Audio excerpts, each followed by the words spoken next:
The RBI governor has sent out a very important message. He was speaking at an urban cooperative bank conclave, and he was sending out a message not just for urban cooperative banks, but for the entire banking sectors, so to speak.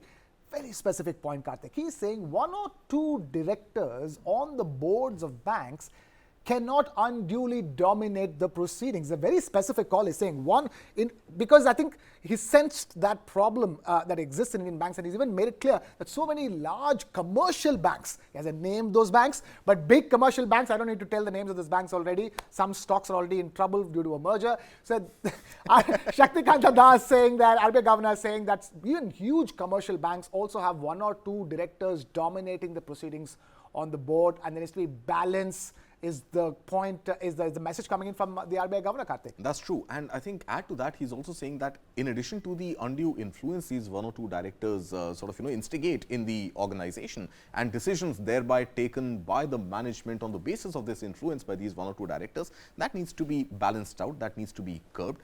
And the board of directors should also include enough and more luminaries with expertise in areas like risk management and information technology, which are pretty much the bedrock of how the banking system works. So you cannot have one or two directors who happen to be friends with somebody who wants to seek a large loan, and they give a go-ahead. Hey, what happens to the risk mitigation? Or somebody who does not want to or still believes in the banking of the 1990s and early 2000s, where where technology was not at a stage where it is today. So I think this problem is not limited to banks. The point that Mr. Shaktikanta Das has raised is pertinent across companies. And at the end of the day, the board has to be held accountable for any business decision taken by the management, because the job of the board is to ensure that all corporate governance practices, all risk mitigation, all infusion of best practices is always adhered to. And in fact, the board should inspire the management to actually be able to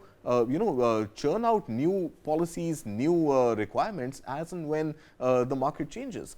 And that holds very true, especially in the case of banks, which continue to deal with NPAs, or at a time like this, not dealing with NPAs by not disbursing enough loans to the small and medium enterprises, which happens to be another problem for the Indian economy. Yeah, lending to the right sectors by banks is always a problem. Again, a lot of push from RBI as well.